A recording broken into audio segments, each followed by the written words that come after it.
رسول اللہ صلی اللہ علیہ وآلہ وسلم نے فرمایا کہ اپنی اولاد کا میرے نام کے اوپر نام رکھو مگر میری کنیت اختیار نہ کرو، اور جس شخص نے مجھے خواب میں دیکھا تو بلا شبہ اس نے مجھے دیکھا، کیونکہ شیطان میری صورت میں نہیں آ سکتا، اور جو شخص مجھ پر جان بوجھ کر جھوٹ بولے وہ دوزخ میں اپنا ٹھکانہ بنا لے۔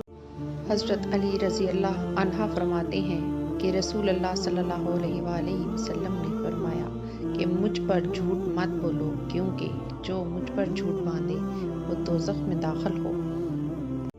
جب نبی صلی اللہ علیہ وآلہ وسلم کے مرض میں شدت ہو گئی تو آپ صلی اللہ علیہ وآلہ وسلم نے فرمایا کہ میرے پاس سامان کتابت لاؤ تاکہ تمہارے لیے ایک تحریر لکھ دوں تاکہ بعد میں تم گمراہ نہ ہو سکو۔ اس پر حضرت عمر رضی اللہ عنہ نے لوگوں سے کہا کہ اس وقت آپ صلی اللہ علیہ وآلہ وسلم پر تکلیف کا غلبہ ہے اور ہمارے پاس اللہ کی کتاب قرآن موجود ہے جو ہمیں ہدایت کے لیے کافی ہے۔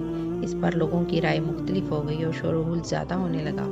آپ صلی اللہ علیہ وآلہ وسلم نے فرمایا میرے پاس سے اٹھ کھڑے ہو، میرے پاس جھگڑنا ٹھیک نہیں۔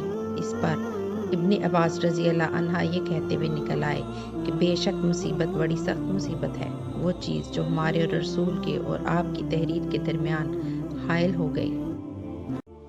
میں نے حضرت علی رضی اللہ عنہ سے پوچھا کہ کیا تمہارے پاس کوئی اور بھی کتاب ہے؟ انہوں نے فرمایا کہ نہیں، مگر اللہ کی کتاب قرآن ہے، یا پھر فہم ہے جو وہ ایک مسلمان کو عطا کرتا ہے، یا پھر جو کچھ اس صحیفے میں ہے۔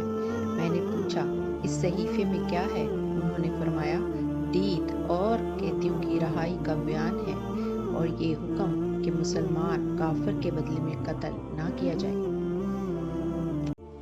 ایک رات نبی کریم صلی اللہ علیہ وآلہ وسلم نے بیدار ہوتے ہی فرمایا کہ سبحان اللہ، آج کی رات کس قدر فتنے اتارے گئے ہیں اور کتنے ہی خزانے بھی کھولے گئے ہیں۔